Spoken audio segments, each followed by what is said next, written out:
우리의 삶은 저마다 하나의 길을 걷는 것과 같습니다. 때로는 평탄하고 때로는 거친 길 위에서 우리는 웃고 울며 앞으로 나아갑니다. 하지만 이 여정의 끝에 무엇이 있을지 깊이 생각해 본 적 있으신가요? 언젠가 우리 모두는 예수 그리스도 앞에 서게 될 것입니다. 그날 그분은 우리를 가르치던 스승이나 따뜻한 친구가 아닌 모든 피조물을 공의로 심판하시는 심판주로서 그 자리에 계실 것입니다. 그 순간은 이미 정해져 있습니다. 히브리서 9장 27절은 분명히 선포합니다. 한 번 죽는 것은 사람에게 정해진 것이요 그 후에는 심판이 있으리니 그러나 대부분의 사람들, 심지어 많은 그리스도인들조차 이 중요한 사실을 간과하곤 합니다. 그 운명의 날 예수님께서는 우리 각자에게 영혼을 가르는 3가지 질문을 던지실 것입니다. 그리고 그 질문에 대한 우리의 대답이 우리가 영원한 천국으로 향할지 아니면 영원한 지옥으로 향할지를 결정하게 됩니다. 이 메시지가 우리 인생에서 그 무엇보다 중요한 이유가 바로 여기에 있습니다. 이 질문들은 결코 인간의 지혜나 전통에서 비롯된 것이 아닙니다.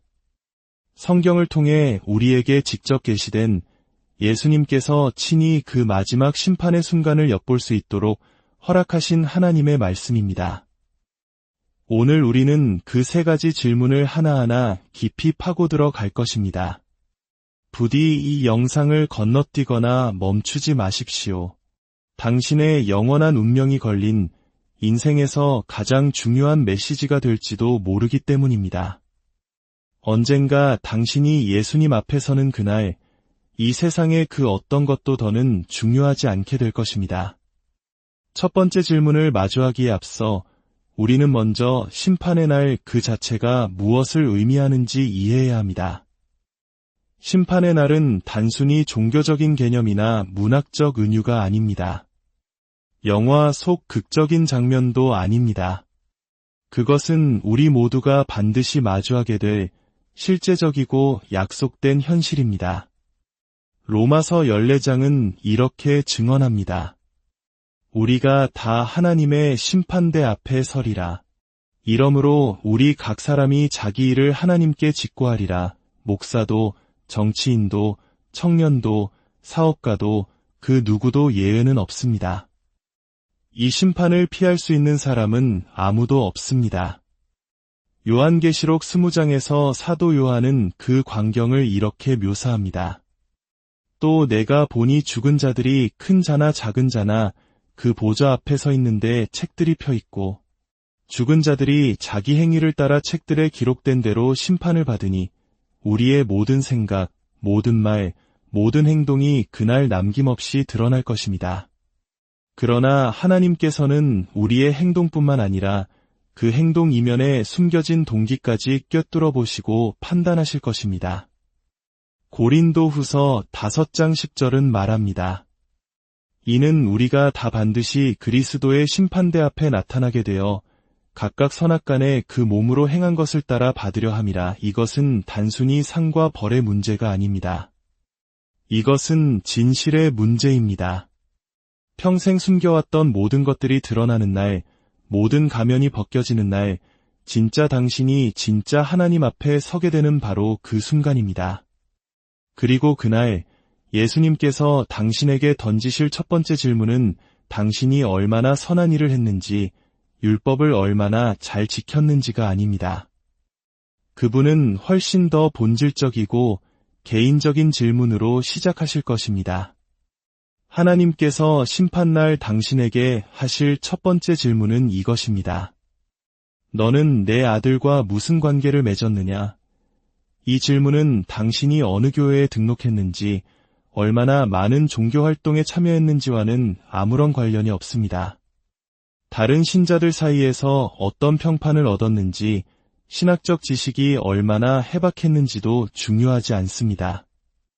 이것은 당신의 삶에서 가장 개인적이고 영원하며 결코 피할 수 없는 질문입니다. 왜냐하면 이 질문은 당신의 종교적인 겉모습이 아닌 당신과 예수 그리스도와의 살아있는 관계에 관한 것이기 때문입니다.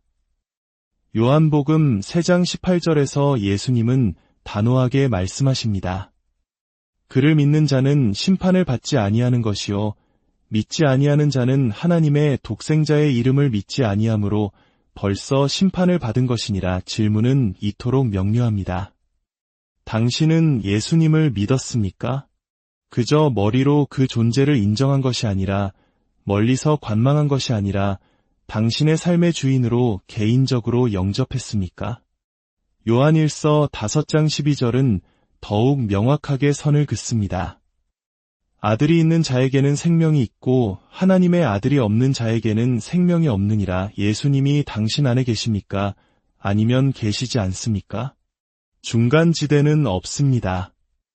그리고 요한복음 14장 6절은 다른 모든 가능성을 닫습니다. 내가 곧 길이요 진리요 생명이니 나로 말미암지 않고는 아버지께로 올 자가 없느니라. 예수님께서 너는 나를 어떻게 대했느냐고 물으실 때 그것은 나를 너의 구원자로 영접했느냐, 나를 신뢰했느냐, 나를 따랐느냐, 너의 삶 전체를 나에게 맡겼느냐고 물으시는 것입니다. 자, 이제 많은 사람들이 이 질문 앞에서 보일 수 있는 대표적인 3가지 대답과 그에 대한 예수님의 반응을 살펴보겠습니다. 첫 번째 대답은 저는 착하게 살려고 노력했습니다. 입니다. 이것은 세상에서 가장 흔한 대답일 것입니다. 저는 남을 도왔고 기부도 했으며 큰 죄를 짓지 않고 최선을 다해 살았습니다. 그러나 예수님은 이렇게 말씀하실 것입니다. 너의 선한 행위로는 너의 죄값을 치를 수 없다. 오직 나의 피만이 그 죄를 덮을 수 있다. 성경은 분명히 말합니다. 모든 사람이 죄를 범하였음에 하나님의 영광에 이르지 못하더니 우리 중 누구도 스스로의 힘으로 천국에 들어갈 만큼 선하지 않습니다. 구원은 노력에 대한 보상이 아니라 오직 은혜로 주어지는 선물입니다. 두 번째 대답은 저는 교회도 다니고 봉사도 하며 사역에도 열심히 참여했습니다. 입니다. 이 사람은 교회 활동에 매우 열심이었을 수 있습니다. 어쩌면 리더의 자리에 있었을지도 모릅니다. 성경 지식도 풍부하고 겉으로 보기에는 누구보다 신실한 신앙인처럼 보였을 것입니다. 하지만 예수님은 이렇게 말씀하실지 모릅니다. 너는 나에 대해 많은 것을 알았지만 정작 나를 알지는 못했구나. 너에게는 종교가 있었지만 나와의 인격적인 관계는 없었다. 이들은 바로 마태복음 7장에 나오는 사람들입니다. 그날에 많은 사람이 나더러 이르되 주여 주여 우리가 주의 이름으로 선지자 노릇하며 주의 이름으로 귀신을 쫓아내며 주의 이름으로 많은 권능을 행하지 아니하였나이까? 하리니 그때에 내가 그들에게 밝히 말하되 내가 너희를 도무지 알지 못하니 불법을 행하는 자들아 내게서 떠나가라 하리라. 예수님을 아는 것과 예수님에 대해 아는 것은 전혀 다릅니다. 세 번째 대답은 저는 예수님을 저의 구주로 영접했습니다. 입니다. 이것이 바로 하늘을 기쁘게 하는 응답입니다. 이 대답은 자신이 구원받아야 할 죄인임을 인정하고 오직 예수 그리스도의 십자가 공로만이 유일한 희망임을 깨달아 자신의 삶 전체를 그분께 의탁한 자의 진실한 고백입니다. 이 대답을 들으신 예수님은 당신을 따뜻하게 품에 안으시며 말씀하실 것입니다. 잘하였도다 착하고 충성된 종아. 내가 적은 일에 충성하였음에 내가 많은 것을 내게 맡기리니 내 주인의 즐거움에 참여할지어다. 이 사람은 자신의 행위가 아닌 오직 예수님의 십자가를 의지했습니다. 구원은 완벽함이나 성과가 아니라 오직 예수 그리스도를 구주로 믿는 개인적인 믿음에서 비롯됩니다. 지금 이 순간 당신에게 묻고 싶습니다. 만약 오늘 예수님께서 당신 앞에 서서 당신의 눈을 바라보며 너는 나와 어떤 관계를 맺었느냐고 물으신다면 당신은 무엇이라 대답하시겠습니까? 당신의 선한 행위나 교회 출석 기록을 내세우시겠습니까? 아니면 흔들림 없는 평안함 속에서 주님, 저는 주님을 제 삶의 주인으로 영접했고 저는 주님께 속한 자입니다. 라고 고백할 수 있습니까? 그것만이 생명으로 이어지는 유일한 대답입니다. 만약 당신의 마음에 확신이 없다면 아직 늦지 않았습니다. 당신이 숨쉬고 있는 동안 구원의 문은 여전히 열려 있습니다. 예수님은 당신을 심판하러 오신 것이 아니라 구원하기 위해 오셨습니다. 첫 번째 질문에 대한 답을 마친 후 예수님은 두 번째 질문으로 넘어가실 것입니다. 이 질문은 구원을 넘어 우리의 삶의 태도에 관한 것입니다. 두 번째 질문입니다. 내가 너에게 준 것들로 무엇을 하였느냐? 이 질문은 청지기 정신에 관한 것입니다. 하나님께서 당신에게 맡기신 모든 것, 즉 당신의 시간, 재능, 재물, 영향력, 건강, 그리고 당신의 삶 자체에 대한 질문입니다. 당신의 삶은 처음부터 당신의 것이 아니었습니다. 당신이 가진 모든 것은 하나님의 선물입니다. 그렇다면 당신은 그 선물을 어떻게 사용했습니까? 마태복음 25장의 달란트 비유에서 주인은 3명의 종에게 각자의 능력에 따라 다른 양의 돈을 맡깁니다. 5달란트와 2달란트를 받은 종들은 그것을 가지고 열심히 일해 이윤을 남겼지만 1달란트를 받은 종은 주인이 두려워 그것을 땅에 묻어두었습니다. 주인이 돌아와 결산할 때 충성된 2종은 칭찬과 상을 받았지만 아무것도 하지 않은 종은 책망을 받고 모든 것을 빼앗겼습니다. 그가 악한 죄를 지어서가 아니었습니다. 그저 아무것도 하지 않았기 때문입니다. 누가복음 12장 48절은 말합니다. 무릇 많이 받은 자에게는 많이 요구할 것이요 많이 맡은 자에게는 많이 달라 할 것이니라. 하나님은 당신을 다른 사람과 비교하지 않으십니다. 그분은 오직 내가 너에게 준 것으로 무엇을 했느냐를 물으십니다. 이것은 단순히 무엇을 했느냐의 문제가 아닙니다. 왜 했느냐의 문제이기도 합니다. 당신의 동기는 무엇이었습니까? 하나님의 나라를 위해서였습니까? 아니면 자신의 명예를 위해서였습니까? 사람들의 인정을 받기 위해서였습니까? 아니면 아무도 보지 않는 곳에서 묵묵히 하나님을 섬겼습니까?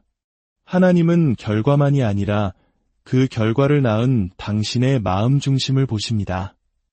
우리 부모님 세대가 전쟁의 잿더미 위에서 피와 땀으로 이 나라를 일으키셨던 것처럼 하나님은 우리에게 맡기신 영적인 자산을 가지고 열매 맺기를 원하십니다. 뛰어난 재능을 가지고도 자신의 성공만을 위해 사용한 사람이 있는가 하면 평범한 직장에서 이름 없이 살아가면서도 매일 동료를 위해 기도하고 작은 친절을 베풀므로써 하나님의 나라를 확장하는 사람도 있습니다. 자녀를 믿음으로 양육하는 어머니의 보이지 않는 수고는 세상의 그 어떤 화려한 사역보다 하나님 보시기에 귀할 수 있습니다. 하나님은 화려함에 감동하지 않으십니다. 그분은 충성됨을 찾으십니다. 많은 사람들이 실패에 대한 두려움 때문에 혹은 게으름 때문에 또는 이기심 때문에 하나님이 주신 달란트를 땅에 묻어버립니다. 그러나 심판의 날 그 어떤 변명도 통하지 않을 것입니다. 지금 당신의 삶을 돌아보십시오. 하나님이 주신 것들을 그분의 영광을 위해 잘 사용하고 있습니까? 아니면 땅 속에 묻어두고 있습니까? 완벽한 때를 기다리지 마십시오. 지금 당신이 가진 작은 것으로 충성하십시오. 당신에게 마이크가 없어도 세상을 바꿀 수 있습니다. 필요한 것은 순종하는 마음과 주신 것을 사용할 용기뿐입니다. 이 메시지가 여러분의 마음에 깊은 울림을 주었다면 잠시 멈추어 주십시오. 이 진리의 여정에 동행해 주시기를 간절히 부탁드립니다. 저희 채널을 구독하고 좋아요를 눌러주시는 것은 단순한 클릭이 아니라 이 영적인 등불을 더 많은 이들에게 비추는 귀한 섬김이 됩니다. 이 빛이 당신과 당신이 사랑하는 이들의 삶을 비추어 우리 인생의 가장 중요한 그날 예수님 앞에 섰을 때 흔들림 없이 설 수 있도록 돕는 도구가 되게 해주십시오. 주님의 이름으로 여러분의 삶에 축복이 가득하기를 기도합니다.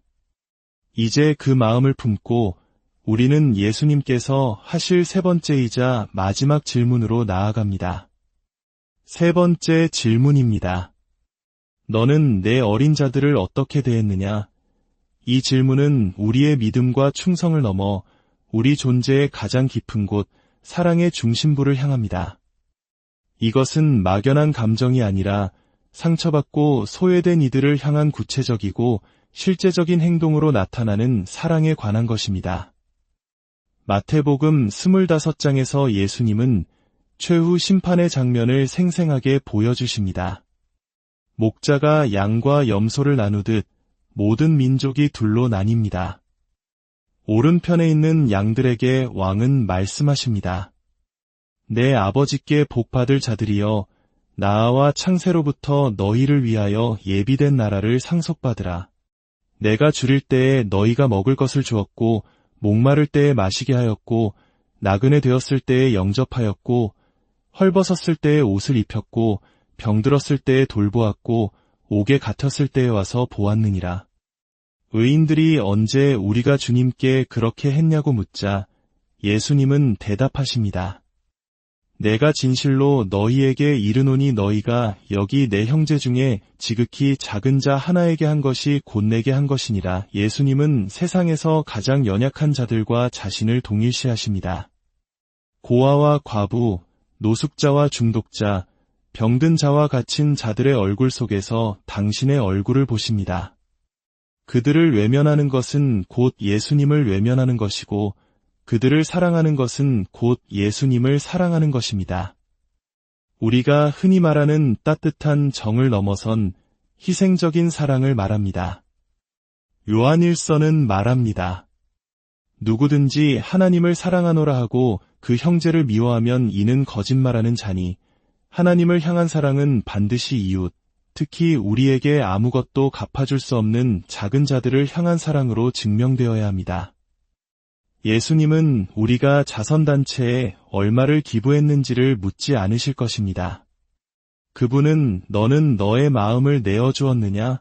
고 물으실 것입니다. 사랑하기 어려운 사람을 사랑했습니까? 아무도 알아주지 않을 때에도 섬겼습니까? 진정한 사랑은 대가를 치릅니다. 시간을 내어야 하고 때로는 불편함을 감수해야 합니다. 하지만 그것이 바로 예수님이 우리에게 보여주시고 또 요구하시는 사랑입니다. 그날의 심판은 학식이나 성공, 명예에 따라 나뉘지 않을 것입니다. 오직 다른 이의 얼굴 속에서 예수님을 발견하고 사랑했던 자와 그렇지 못한 자 사이에서 나뉠 것입니다. 이제 당신은 영혼을 가르는 세 가지 질문을 모두 들었습니다. 첫째, 당신은 예수님을 개인의 구주로 영접했습니까? 둘째, 하나님이 주신 것들로 충성되이 섬겼습니까? 셋째, 당신의 삶은 지극히 작은 자를 향한 사랑으로 증명되었습니까? 만약 당신의 대답이 예라면 계속해서 그 믿음의 경주를 힘차게 달려가십시오. 당신은 그날을 맞이할 준비가 되어 있습니다. 하지만 만약 당신의 마음이 머뭇거린다면 기쁜 소식이 있습니다. 자비의 문은 아직 열려 있습니다.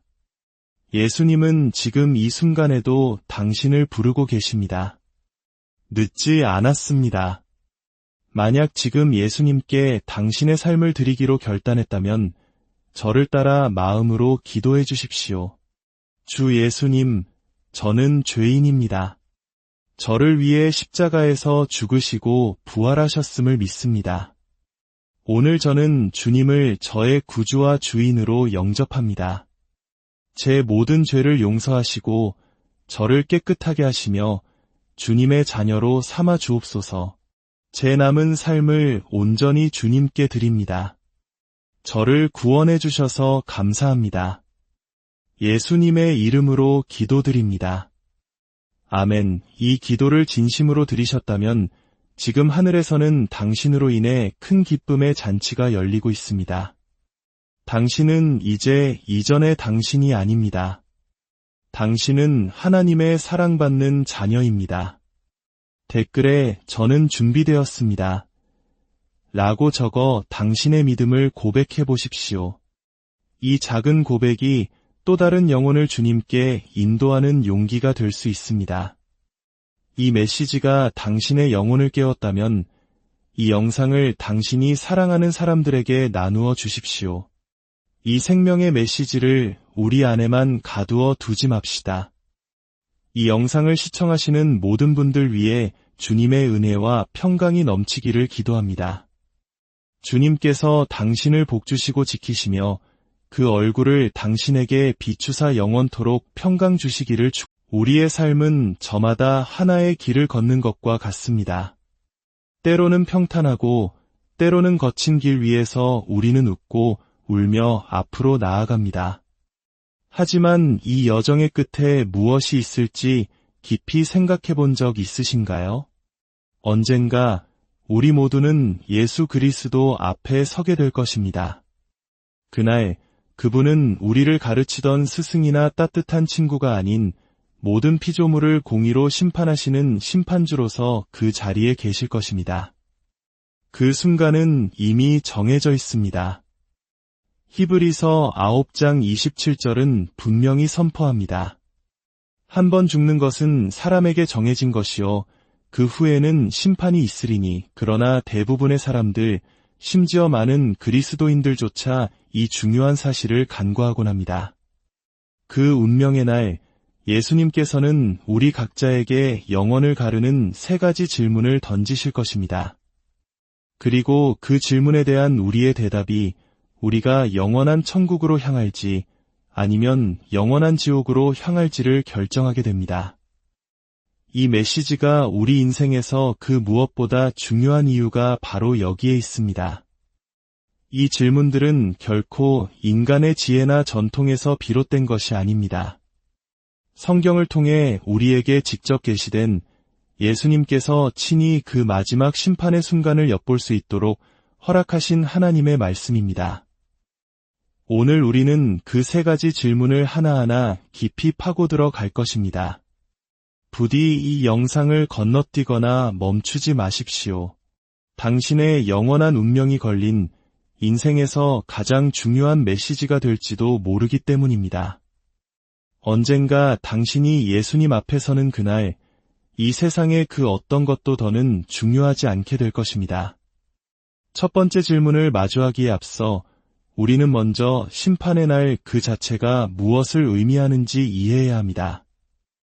심판의 날은 단순히 종교적인 개념이나 문학적 은유가 아닙니다. 영화 속 극적인 장면도 아닙니다. 그것은 우리 모두가 반드시 마주하게 될 실제적이고 약속된 현실입니다. 로마서 14장은 이렇게 증언합니다. 우리가 다 하나님의 심판대 앞에 서리라. 이러므로 우리 각 사람이 자기 일을 하나님께 직고하리라. 목사도, 정치인도, 청년도, 사업가도 그 누구도 예외는 없습니다. 이 심판을 피할 수 있는 사람은 아무도 없습니다. 요한계시록 20장에서 사도 요한은 그 광경을 이렇게 묘사합니다. 또 내가 보니 죽은 자들이 큰 자나 작은 자나 그 보좌 앞에 서 있는데 책들이 펴 있고 죽은 자들이 자기 행위를 따라 책들에 기록된 대로 심판을 받으니 우리의 모든 생각, 모든 말, 모든 행동이 그날 남김없이 드러날 것입니다. 그러나 하나님께서는 우리의 행동뿐만 아니라 그 행동 이면에 숨겨진 동기까지 꿰뚫어 보시고 판단하실 것입니다. 고린도후서 5장 10절은 말합니다. 이는 우리가 다 반드시 그리스도의 심판대 앞에 나타나게 되어 각각 선악간에 그 몸으로 행한 것을 따라 받으려 함이라. 이것은 단순히 상과 벌의 문제가 아닙니다. 이것은 진실의 문제입니다. 평생 숨겨왔던 모든 것들이 드러나는 날, 모든 가면이 벗겨지는 날, 진짜 당신이 진짜 하나님 앞에 서게 되는 바로 그 순간입니다. 그리고 그날 예수님께서 당신에게 던지실 첫 번째 질문은 당신이 얼마나 선한 일을 했는지, 율법을 얼마나 잘 지켰는지가 아닙니다. 그분은 훨씬 더 본질적이고 개인적인 질문으로 시작하실 것입니다. 하나님께서 심판날 당신에게 하실 첫 번째 질문은 이것입니다. 너는 내 아들과 무슨 관계를 맺었느냐? 이 질문은 당신이 어느 교회에 등록했는지, 얼마나 많은 종교 활동에 참여했는지와는 아무런 관련이 없습니다. 다른 신자들 사이에서 어떤 평판을 얻었는지, 신학적 지식이 얼마나 해박했는지도 중요하지 않습니다. 이것은 당신의 삶에서 가장 개인적이고 영원하며 결코 피할 수 없는 질문입니다. 왜냐하면 이 질문은 당신의 종교적인 겉모습이 아닌 당신과 예수 그리스도와의 살아있는 관계에 관한 것이기 때문입니다. 요한복음 3장 18절에서 예수님은 단호하게 말씀하십니다. 그를 믿는 자는 심판을 받지 아니하는 것이요 믿지 아니하는 자는 하나님의 독생자의 이름을 믿지 아니하므로 벌써 심판을 받은 것이니라. 질문은 이토록 명료합니다. 당신은 예수님을 믿었습니까? 그저 머리로 그 존재를 인정한 것이 아니라, 멀리서 관망한 것이 아니라 당신의 삶의 주인으로 개인적으로 영접했습니까?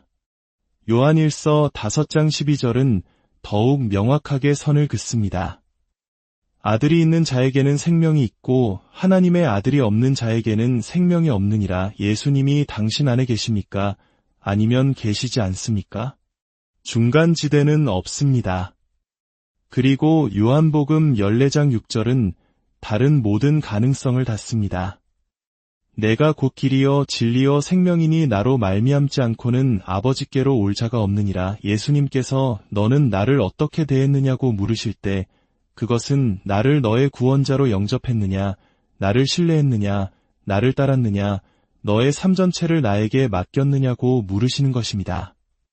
자, 이제 많은 사람들이 이 질문 앞에서 보일 수 있는 대표적인 3가지 대답과 그에 대한 예수님의 반응을 살펴보겠습니다. 첫 번째 대답은 저는 착하게 살려고 노력했습니다. 입니다. 이것은 세상에서 가장 흔한 대답일 것입니다. 저는 남을 도왔고 기부도 했으며 큰 죄를 짓지 않고 최선을 다해 살았습니다. 그러나 예수님은 이렇게 말씀하실 것입니다. 너의 선한 행위로는 너의 죄값을 치를 수 없다. 오직 나의 피만이 그 죄를 덮을 수 있다. 성경은 분명히 말합니다. 모든 사람이 죄를 범하였음에 하나님의 영광에 이르지 못하더니 우리 중 누구도 스스로의 힘으로 천국에 들어갈 만큼 선하지 않습니다. 구원은 노력에 대한 보상이 아니라 오직 은혜로 주어지는 선물입니다. 두 번째 대답은 저는 교회도 다니고 봉사도 하며 사역에도 열심히 참여했습니다. 입니다. 이 사람은 교회 활동에 매우 열심이었을 수 있습니다. 어쩌면 리더의 자리에 있었을지도 모릅니다. 성경 지식도 풍부하고 겉으로 보기에는 누구보다 신실한 신앙인처럼 보였을 것입니다. 하지만 예수님은 이렇게 말씀하실지 모릅니다. 너는 나에 대해 많은 것을 알았지만 정작 나를 알지는 못했구나. 너에게는 종교가 있었지만 나와의 인격적인 관계는 없었다. 이들은 바로 마태복음 7장에 나오는 사람들입니다. 그날에 많은 사람이 나더러 이르되 주여 주여 우리가 주의 이름으로 선지자 노릇하며 주의 이름으로 귀신을 쫓아내며 주의 이름으로 많은 권능을 행하지 아니하였나이까 하리니 그때에 내가 그들에게 밝히 말하되 내가 너희를 도무지 알지 못하니 불법을 행하는 자들아 내게서 떠나가라 하리라. 예수님을 아는 것과 예수님에 대해 아는 것은 전혀 다릅니다. 세 번째 대답은 저는 예수님을 저의 구주로 영접했습니다. 입니다. 이것이 바로 하늘을 기쁘게 하는 응답입니다. 이 대답은 자신이 구원받아야 할 죄인임을 인정하고 오직 예수 그리스도의 십자가 공로만이 유일한 희망임을 깨달아 자신의 삶 전체를 그분께 의탁한 자의 진실한 고백입니다. 이 대답을 들으신 예수님은 당신을 따뜻하게 품에 안으시며 말씀하실 것입니다. 잘하였도다 착하고 충성된 종아. 내가 적은 일에 충성하였음에 내가 많은 것을 내게 맡기리니 내 주인의 즐거움에 참여할지어다. 이 사람은 자신의 행위가 아닌 오직 예수님의 십자가를 의지했습니다. 구원은 완벽함이나 성과가 아니라 오직 예수 그리스도를 구주로 믿는 개인적인 믿음에서 비롯됩니다. 지금 이 순간 당신에게 묻고 싶습니다. 만약 오늘 예수님께서 당신 앞에 서서 당신의 눈을 바라보며 너는 나와 어떤 관계를 맺었느냐고 물으신다면 당신은 무엇이라 대답하시겠습니까?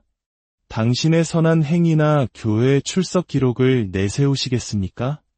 아니면 흔들림 없는 평안함 속에서 주님, 저는 주님을 제 삶의 주인으로 영접했고 저는 주님께 속한 자입니다. 라고 고백할 수 있습니까? 그것만이 생명으로 이어지는 유일한 대답입니다. 만약 당신의 마음에 확신이 없다면 아직 늦지 않았습니다.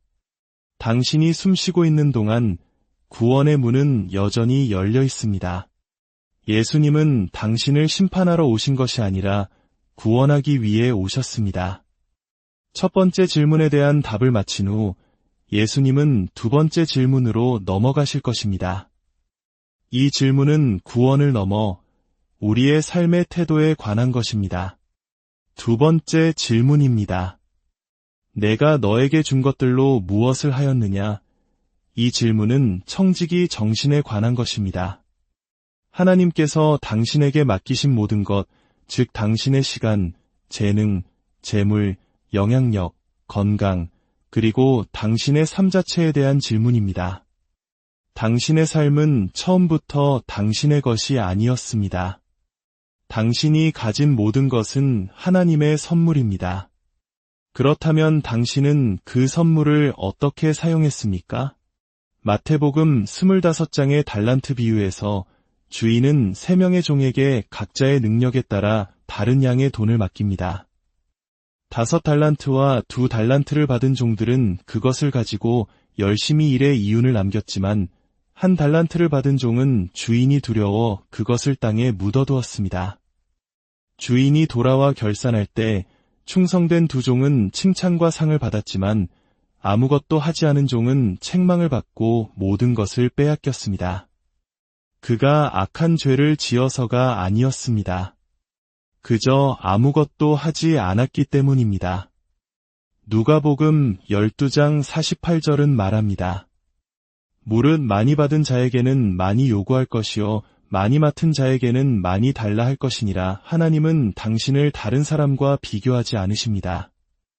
그분은 오직 내가 너에게 준 것으로 무엇을 했느냐를 물으십니다. 이것은 단순히 무엇을 했느냐의 문제가 아닙니다. 왜 했느냐의 문제이기도 합니다. 당신의 동기는 무엇이었습니까? 하나님의 나라를 위해서였습니까? 아니면 자신의 명예를 위해서였습니까? 사람들의 인정을 받기 위해서였습니까? 아니면 아무도 보지 않는 곳에서 묵묵히 하나님을 섬겼습니까? 하나님은 결과만이 아니라 그 결과를 낳은 당신의 마음 중심을 보십니다. 우리 부모님 세대가 전쟁의 잿더미 위에서 피와 땀으로 이 나라를 일으키셨던 것처럼 하나님은 우리에게 맡기신 영적인 자산을 가지고 열매 맺기를 원하십니다. 뛰어난 재능을 가지고도 자신의 성공만을 위해 사용한 사람이 있는가 하면 평범한 직장에서 이름 없이 살아가면서도 매일 동료를 위해 기도하고 작은 친절을 베풀므로써 하나님의 나라를 확장하는 사람도 있습니다. 자녀를 믿음으로 양육하는 어머니의 보이지 않는 수고는 세상의 그 어떤 화려한 사역보다 하나님 보시기에 귀할 수 있습니다. 하나님은 화려함에 감동하지 않으십니다. 그분은 충성됨을 찾으십니다. 많은 사람들이 실패에 대한 두려움 때문에 혹은 게으름 때문에 또는 이기심 때문에 하나님이 주신 달란트를 땅에 묻어버립니다.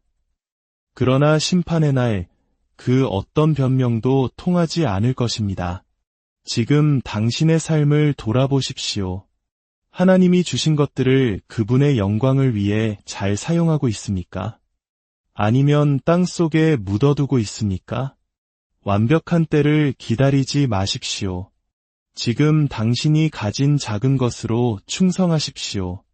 당신에게 마이크가 없어도 세상을 바꿀 수 있습니다. 필요한 것은 순종하는 마음과 주신 것을 사용할 용기뿐입니다. 이 메시지가 여러분의 마음에 깊은 울림을 주었다면 잠시 멈추어 주십시오. 이 진리의 여정에 동행해 주시기를 간절히 부탁드립니다. 저희 채널을 구독하고 좋아요를 눌러주시는 것은 단순한 클릭이 아니라 이 영적인 등불을 더 많은 이들에게 비추는 귀한 섬김이 됩니다. 이 빛이 당신과 당신이 사랑하는 이들의 삶을 비추어 우리 인생의 가장 중요한 그날 예수님 앞에 섰을 때 흔들림 없이 설 수 있도록 돕는 도구가 되게 해주십시오. 주님의 이름으로 여러분의 삶에 축복이 가득하기를 기도합니다. 이제 그 마음을 품고 우리는 예수님께서 하실 세 번째이자 마지막 질문으로 나아갑니다. 세 번째 질문입니다. 너는 내 어린 자들을 어떻게 대했느냐? 이 질문은 우리의 믿음과 충성을 넘어 우리 존재의 가장 깊은 곳, 사랑의 중심부를 향합니다. 이것은 막연한 감정이 아니라 상처받고 소외된 이들을 향한 구체적이고 실제적인 행동으로 나타나는 사랑에 관한 것입니다. 마태복음 25장에서 예수님은 최후 심판의 장면을 생생하게 보여주십니다. 목자가 양과 염소를 나누듯 모든 민족이 둘로 나뉩니다. 오른편에 있는 양들에게 왕은 말씀하십니다. 내 아버지께 복받을 자들이여 나와 창세로부터 너희를 위하여 예비된 나라를 상속받으라. 내가 줄일 때에 너희가 먹을 것을 주었고 목마를 때에 마시게 하였고 나그네 되었을 때에 영접하였고 헐벗었을 때에 옷을 입혔고 병들었을 때에 돌보았고 옥에 갇혔을 때에 와서 보았느니라. 의인들이 언제 우리가 주님께 그렇게 했냐고 묻자 예수님은 대답하십니다. 내가 진실로 너희에게 이르노니 너희가 여기 내 형제 중에 지극히 작은 자 하나에게 한 것이 곧 내게 한 것이니라. 예수님은 세상에서 가장 연약한 자들과 자신을 동일시하십니다. 고아와 과부, 노숙자와 중독자, 병든 자와 갇힌 자들의 얼굴 속에서 당신의 얼굴을 보십니다.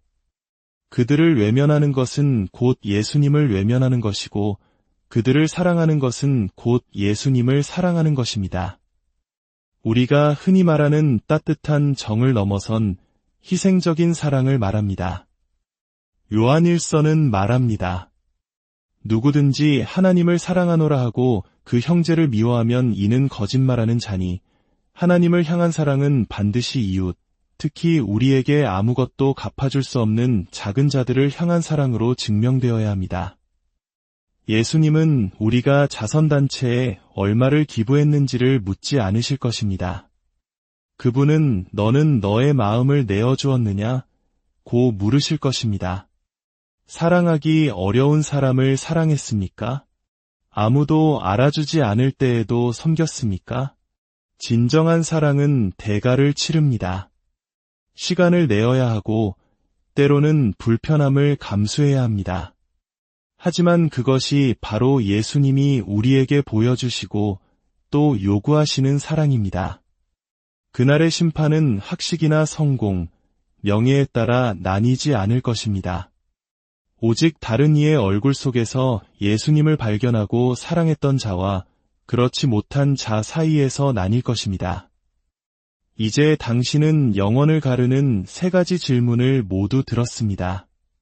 첫째, 당신은 예수님을 개인의 구주로 영접했습니까?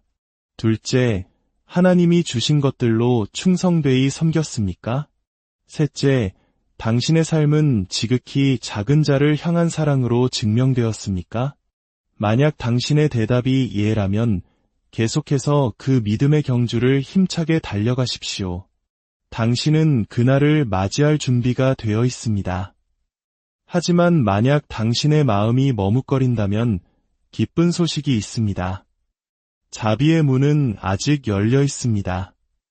예수님은 지금 이 순간에도 당신을 부르고 계십니다. 늦지 않았습니다. 만약 지금 예수님께 당신의 삶을 드리기로 결단했다면 저를 따라 마음으로 기도해 주십시오. 주 예수님, 저는 죄인입니다. 저를 위해 십자가에서 죽으시고 부활하셨음을 믿습니다. 오늘 저는 주님을 저의 구주와 주인으로 영접합니다. 제 모든 죄를 용서하시고 저를 깨끗하게 하시며 주님의 자녀로 삼아 주옵소서. 제 남은 삶을 온전히 주님께 드립니다. 저를 구원해 주셔서 감사합니다. 예수님의 이름으로 기도드립니다. 아멘. 이 기도를 진심으로 드리셨다면 지금 하늘에서는 당신으로 인해 큰 기쁨의 잔치가 열리고 있습니다. 당신은 이제 이전의 당신이 아닙니다. 당신은 하나님의 사랑받는 자녀입니다. 댓글에 저는 준비되었습니다. 라고 적어 당신의 믿음을 고백해 보십시오. 이 작은 고백이 또 다른 영혼을 주님께 인도하는 용기가 될 수 있습니다. 이 메시지가 당신의 영혼을 깨웠다면 이 영상을 당신이 사랑하는 사람들에게 나누어 주십시오. 이 생명의 메시지를 우리 안에만 가두어 두지 맙시다. 이 영상을 시청하시는 모든 분들 위해 주님의 은혜와 평강이 넘치기를 기도합니다. 주님께서 당신을 복주시고 지키시며 그 얼굴을 당신에게 비추사 영원토록 평강 주시기를 축복합니다. 우리의 삶은 저마다 하나의 길을 걷는 것과 같습니다. 때로는 평탄하고 때로는 거친 길 위에서 우리는 웃고 울며 앞으로 나아갑니다. 하지만 이 여정의 끝에 무엇이 있을지 깊이 생각해 본 적 있으신가요? 언젠가 우리 모두는 예수 그리스도 앞에 서게 될 것입니다. 그날 그분은 우리를 가르치던 스승이나 따뜻한 친구가 아닌 모든 피조물을 공의로 심판하시는 심판주로서 그 자리에 계실 것입니다. 그 순간은 이미 정해져 있습니다. 히브리서 9장 27절은 분명히 선포합니다. 한 번 죽는 것은 사람에게 정해진 것이요 그 후에는 심판이 있으리니 그러나 대부분의 사람들, 심지어 많은 그리스도인들조차 이 중요한 사실을 간과하곤 합니다. 그 운명의 날 예수님께서는 우리 각자에게 영혼을 가르는 3가지 질문을 던지실 것입니다. 그리고 그 질문에 대한 우리의 대답이 우리가 영원한 천국으로 향할지 아니면 영원한 지옥으로 향할지를 결정하게 됩니다. 이 메시지가 우리 인생에서 그 무엇보다 중요한 이유가 바로 여기에 있습니다. 이 질문들은 결코 인간의 지혜나 전통에서 비롯된 것이 아닙니다. 성경을 통해 우리에게 직접 계시된 예수님께서 친히 그 마지막 심판의 순간을 엿볼 수 있도록 허락하신 하나님의 말씀입니다. 오늘 우리는 그 3가지 질문을 하나하나 깊이 파고들어 갈 것입니다. 부디 이 영상을 건너뛰거나 멈추지 마십시오. 당신의 영원한 운명이 걸린 인생에서 가장 중요한 메시지가 될지도 모르기 때문입니다. 언젠가 당신이 예수님 앞에 서는 그날, 이 세상의 그 어떤 것도 더는 중요하지 않게 될 것입니다. 첫 번째 질문을 마주하기에 앞서 우리는 먼저 심판의 날 그 자체가 무엇을 의미하는지 이해해야 합니다. 심판의 날은 단순히 종교적인 개념이나 문학적 은유가 아닙니다. 영화 속 극적인 장면도 아닙니다. 그것은 우리 모두가 반드시 마주하게 될 실제적이고 약속된 현실입니다.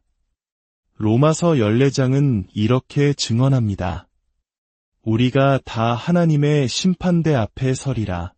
이러므로 우리 각 사람이 자기 일을 하나님께 직고하리라. 목사도, 정치인도, 청년도, 사업가도 그 누구도 예외는 없습니다. 이 심판을 피할 수 있는 사람은 아무도 없습니다. 요한계시록 20장에서 사도 요한은 그 광경을 이렇게 묘사합니다.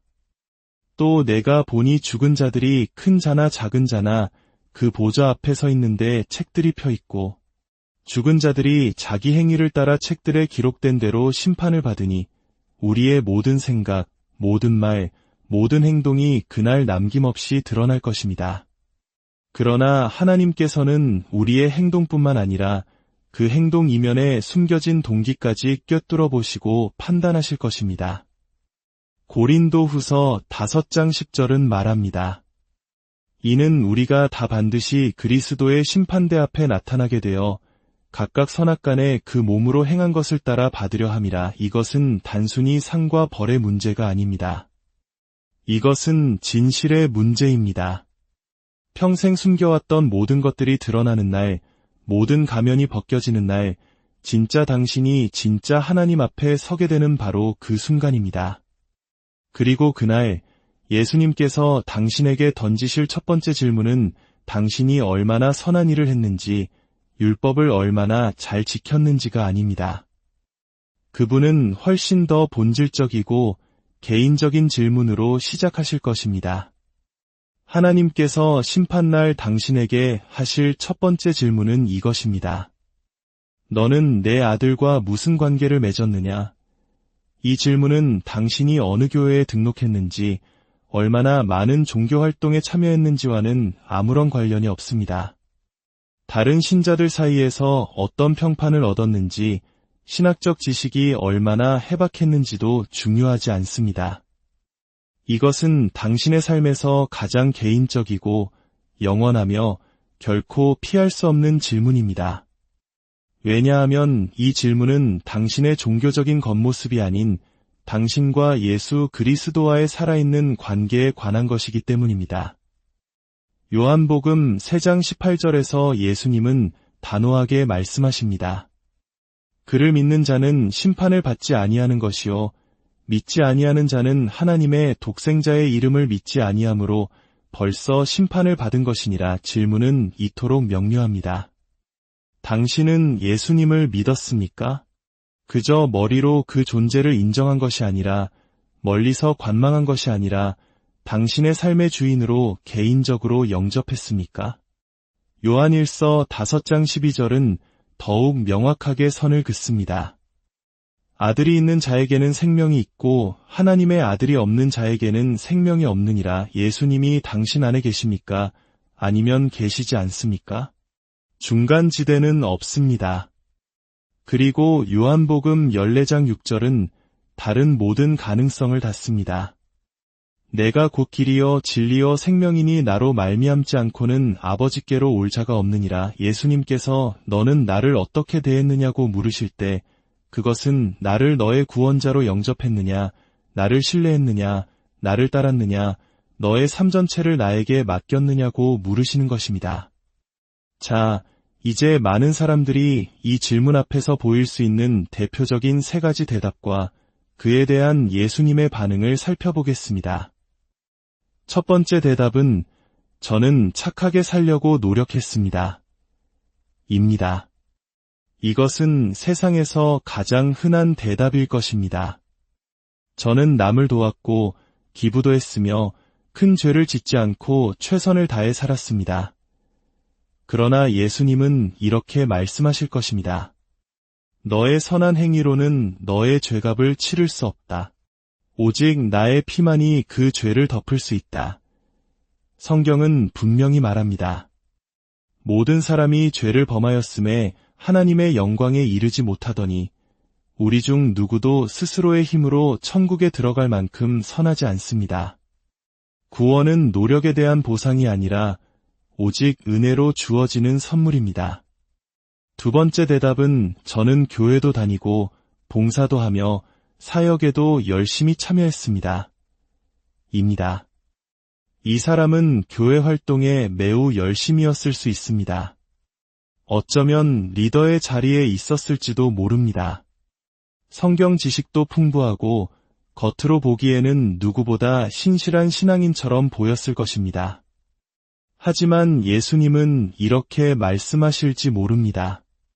너는 나에 대해 많은 것을 알았지만 정작 나를 알지는 못했구나. 너에게는 종교가 있었지만 나와의 인격적인 관계는 없었다. 이들은 바로 마태복음 7장에 나오는 사람들입니다. 그날에 많은 사람이 나더러 이르되 주여 주여 우리가 주의 이름으로 선지자 노릇하며 주의 이름으로 귀신을 쫓아내며 주의 이름으로 많은 권능을 행하지 아니하였나이까 하리니 그때에 내가 그들에게 밝히 말하되 내가 너희를 도무지 알지 못하니 불법을 행하는 자들아 내게서 떠나가라 하리라. 예수님을 아는 것과 예수님에 대해 아는 것은 전혀 다릅니다. 세 번째 대답은 저는 예수님을 저의 구주로 영접했습니다. 입니다. 이것이 바로 하늘을 기쁘게 하는 응답입니다. 이 대답은 자신이 구원받아야 할 죄인임을 인정하고 오직 예수 그리스도의 십자가 공로만이 유일한 희망임을 깨달아 자신의 삶 전체를 그분께 의탁한 자의 진실한 고백입니다. 이 대답을 들으신 예수님은 당신을 따뜻하게 품에 안으시며 말씀하실 것입니다. 잘하였도다 착하고 충성된 종아. 내가 적은 일에 충성하였음에 내가 많은 것을 내게 맡기리니 내 주인의 즐거움에 참여할지어다. 이 사람은 자신의 행위가 아닌 오직 예수님의 십자가를 의지했습니다. 구원은 완벽함이나 성과가 아니라 오직 예수 그리스도를 구주로 믿는 개인적인 믿음에서 비롯됩니다. 지금 이 순간 당신에게 묻고 싶습니다. 만약 오늘 예수님께서 당신 앞에 서서 당신의 눈을 바라보며 너는 나와 어떤 관계를 맺었느냐고 물으신다면 당신은 무엇이라 대답하시겠습니까? 당신의 선한 행위나 교회 출석 기록을 내세우시겠습니까? 아니면 흔들림 없는 평안함 속에서 주님, 저는 주님을 제 삶의 주인으로 영접했고 저는 주님께 속한 자입니다. 라고 고백할 수 있습니까? 그것만이 생명으로 이어지는 유일한 대답입니다. 만약 당신의 마음에 확신이 없다면 아직 늦지 않았습니다. 당신이 숨쉬고 있는 동안 구원의 문은 여전히 열려 있습니다. 예수님은 당신을 심판하러 오신 것이 아니라 구원하기 위해 오셨습니다. 첫 번째 질문에 대한 답을 마친 후 예수님은 두 번째 질문으로 넘어가실 것입니다. 이 질문은 구원을 넘어 우리의 삶의 태도에 관한 것입니다. 두 번째 질문입니다. 내가 너에게 준 것들로 무엇을 하였느냐? 이 질문은 청지기 정신에 관한 것입니다. 하나님께서 당신에게 맡기신 모든 것, 즉 당신의 시간, 재능, 재물, 영향력, 건강, 그리고 당신의 삶 자체에 대한 질문입니다. 당신의 삶은 처음부터 당신의 것이 아니었습니다. 당신이 가진 모든 것은 하나님의 선물입니다. 그렇다면 당신은 그 선물을 어떻게 사용했습니까? 마태복음 25장의 달란트 비유에서 주인은 3명의 종에게 각자의 능력에 따라 다른 양의 돈을 맡깁니다. 5달란트와 2달란트를 받은 종들은 그것을 가지고 열심히 일해 이윤을 남겼지만 1달란트를 받은 종은 주인이 두려워 그것을 땅에 묻어두었습니다. 주인이 돌아와 결산할 때 충성된 2종은 칭찬과 상을 받았지만 아무것도 하지 않은 종은 책망을 받고 모든 것을 빼앗겼습니다. 그가 악한 죄를 지어서가 아니었습니다. 그저 아무것도 하지 않았기 때문입니다. 누가복음 12장 48절은 말합니다. 무릇 많이 받은 자에게는 많이 요구할 것이요 많이 맡은 자에게는 많이 달라 할 것이니라. 하나님은 당신을 다른 사람과 비교하지 않으십니다. 그분은 오직 내가 너에게 준 것으로 무엇을 했느냐를 물으십니다. 이것은 단순히 무엇을 했느냐의 문제가 아닙니다. 왜 했느냐의 문제이기도 합니다. 당신의 동기는 무엇이었습니까? 하나님의 나라를 위해서였습니까? 아니면 자신의 명예를 위해서였습니까? 사람들의 인정을 받기 위해서였습니까? 아니면 아무도 보지 않는 곳에서 묵묵히 하나님을 섬겼습니까? 하나님은 결과만이 아니라 그 결과를 낳은 당신의 마음 중심을 보십니다. 우리 부모님 세대가 전쟁의 잿더미 위에서 피와 땀으로 이 나라를 일으키셨던 것처럼 하나님은 우리에게 맡기신 영적인 자산을 가지고 열매 맺기를 원하십니다. 뛰어난 재능을 가지고도 자신의 성공만을 위해 사용한 사람이 있는가 하면 평범한 직장에서 이름 없이 살아가면서도 매일 동료를 위해 기도하고 작은 친절을 베풀므로써 하나님의 나라를 확장하는 사람도 있습니다. 자녀를 믿음으로 양육하는 어머니의 보이지 않는 수고는 세상의 그 어떤 화려한 사역보다 하나님 보시기에 귀할 수 있습니다. 하나님은 화려함에 감동하지 않으십니다. 그분은 충성됨을 찾으십니다. 많은 사람들이 실패에 대한 두려움 때문에 혹은 게으름 때문에 또는 이기심 때문에 하나님이 주신 달란트를 땅에 묻어버립니다. 그러나 심판의 날 그 어떤 변명도 통하지 않을 것입니다. 지금 당신의 삶을 돌아보십시오. 하나님이 주신 것들을 그분의 영광을 위해 잘 사용하고 있습니까? 아니면 땅 속에 묻어두고 있습니까? 완벽한 때를 기다리지 마십시오. 지금 당신이 가진 작은 것으로 충성하십시오. 당신에게 마이크가 없어도 세상을 바꿀 수 있습니다. 필요한 것은 순종하는 마음과 주신 것을 사용할 용기뿐입니다. 이 메시지가 여러분의 마음에 깊은 울림을 주었다면 잠시 멈추어 주십시오. 이 진리의 여정에 동행해 주시기를 간절히 부탁드립니다. 저희 채널을 구독하고 좋아요를 눌러주시는 것은 단순한 클릭이 아니라 이 영적인 등불을 더 많은 이들에게 비추는 귀한 섬김이 됩니다. 이 빛이 당신과 당신이 사랑하는 이들의 삶을 비추어 우리 인생의 가장 중요한 그날 예수님 앞에 섰을 때 흔들림 없이 설 수 있도록 돕는 도구가 되게 해주십시오. 주님의 이름으로 여러분의 삶에 축복이 가득하기를 기도합니다. 이제 그 마음을 품고 우리는 예수님께서 하실 세 번째이자 마지막 질문으로 나아갑니다. 세 번째 질문입니다. 너는 내 어린 자들을 어떻게 대했느냐? 이 질문은 우리의 믿음과 충성을 넘어 우리 존재의 가장 깊은 곳, 사랑의 중심부를 향합니다. 이것은 막연한 감정이 아니라 상처받고 소외된 이들을 향한 구체적이고 실제적인 행동으로 나타나는 사랑에 관한 것입니다. 마태복음 25장에서 예수님은 최후 심판의 장면을 생생하게 보여주십니다. 목자가 양과 염소를 나누듯 모든 민족이 둘로 나뉩니다. 오른편에 있는 양들에게 왕은 말씀하십니다. 내 아버지께 복받을 자들이여 나와 창세로부터 너희를 위하여 예비된 나라를 상속받으라. 내가 줄일 때에 너희가 먹을 것을 주었고 목마를 때에 마시게 하였고 나그네 되었을 때에 영접하였고 헐벗었을 때에 옷을 입혔고 병들었을 때에 돌보았고 옥에 갇혔을 때에 와서 보았느니라. 의인들이 언제 우리가 주님께 그렇게 했냐고 묻자 예수님은 대답하십니다.